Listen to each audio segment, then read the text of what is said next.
All right, we've got day 2, Sunday morning of a Bricklink store. No orders, not really much to buy other than printed tile. I've started listing some of the homemaker stuff because I figured let's start attacking all the minifigs.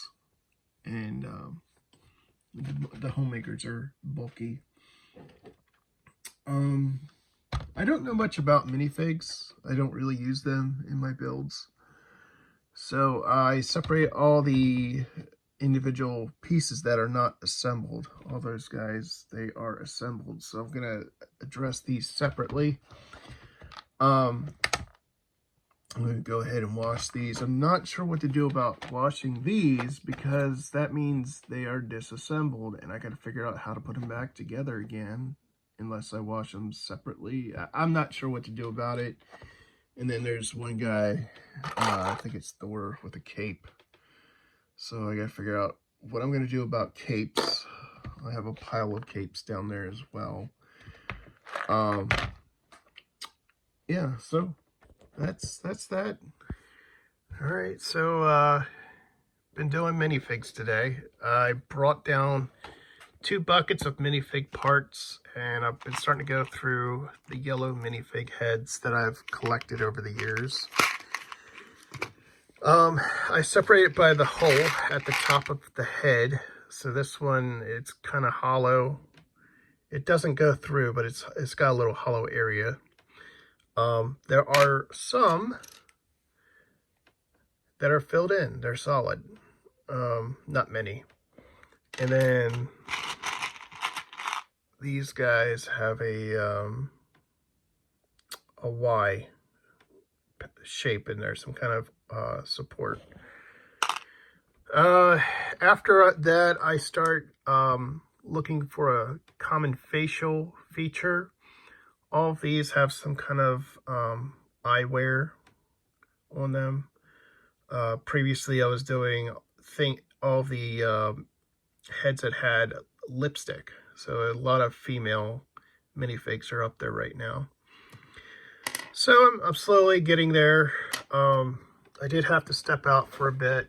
I had a local shop owner contacted me to let me know that one of my orders had come in. So I got some Lego guys walking across the street. I also had a ribbon cutting I attended. So I talked to the mayor for a little bit, and one of the board of supervisors. I didn't really talk to any of the council members there. But yeah, and then I talked to the director of the Chamber of Commerce for a little bit, but she wasn't able to come inside, but I got to carry the scissors in. Yeah, just stuff. I did drop by Main Street Geek, picked up some more blue tile or azure blue or whatever for the ice cream store that I'm working on. So he was offering the option to get more Lego, and I was like, look, I gotta go. I can't stay. I'm busy today. I'm working. Yeah, so yeah, I'll get onto this and see how much of this I can get up. No orders yet. Don't expect them yet. Yeah. All right, here's a problem I'm running into is what's this? The only difference I can see really between these two is the it says 1304, 3104.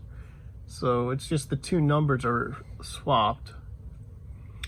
It looks like this is from a Build a Minifigure, and this is from a ton of sets. I see a hollow stud, but they don't show if it's hollow in here. There's no 3D view here, but this guy, I do have a 3D view. I'm just wondering if maybe he's hollow with his head, with that little Y pattern at the top. I just can't tell. like if I'm trying to make a decision as a buyer between these two, why would I buy one versus the other? And if somebody gets the wrong one, would they be disappointed? Because they both look the same. I mean, he looks a little darker, but you can tell the light in all is darker. So what am I doing here? How do we figure this out? All right, I figured it out. These patterns look very similar, except there's a little black line coming off the edge there and the edge of the eye patch. Something's coming off, whereas this one does not have that. So you can see the tip of the eyebrow on his right eye going up. There we go. It's the first one. I have gotten up to 50 parts listed that are minifig related. I've been getting up there in the numbers, and I'm realizing I'm having to do this again and again and again. I'm just incrementing the number. So I went to Google Sheets and decided to generate a bunch of numbers in sequential order. And the idea was to just use a paper cutter, cut all the strips, and then just throw them in the bags. And I have smaller bags arriving tomorrow, so it'd be nicer to just put the new number into a smaller bag when they come in. The other part of this is like, well, while I'm in Google Sheets, can I do barcodes? And the answer is yes. Yes, you can. There's a Libre 39 font that I was using. This one's the Libre 39 text. So I just enter in a number in the, I can show you what that looks like. Here we go. So I go to my nums, and this is the number I change, and all these numbers are sequential. So if I change this to 543, they're all, let me make the columns bigger. There we go. Now they're all 543 to 610, and all my barcodes update. See, 543, 544, they all get updated. And I figured out the best way to, like, for the width that I'm going with, to go to the printer. I'm using borders because it's easier to see with my paper cutter if I'm lined up. I'm still missing a bit. I wish I could get to the end of the paper. Problems I'm having is the print is not, it's adding a footer and a header. There's all this white space that's not used, but it works. So I'm just going in here. So right now I'm on bag 28. So if I look up bag 28, here we go. And then I have a whole thing full of barcodes. I don't even care what order it's in. I just need the barcode. And I can sort these later. I just scan it. Come on. And I scan it.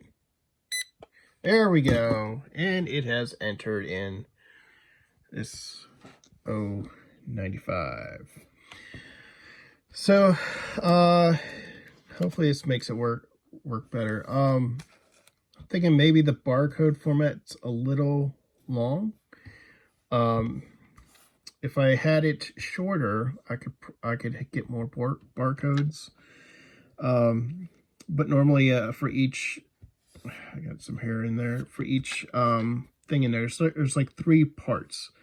So like location, sublocation, and position. And I give a 3-letter identifier for each type, and then I go up to 1,000 for each type, or 999. But if you include 0, which I do not for some reason, then you would get 1,000. But yeah, I'm not that smart. Ah, man. What else? That's about it. I think I'm gonna just finish these up, continue on. I start working on guys with beards. But it's just slow. Facial hair.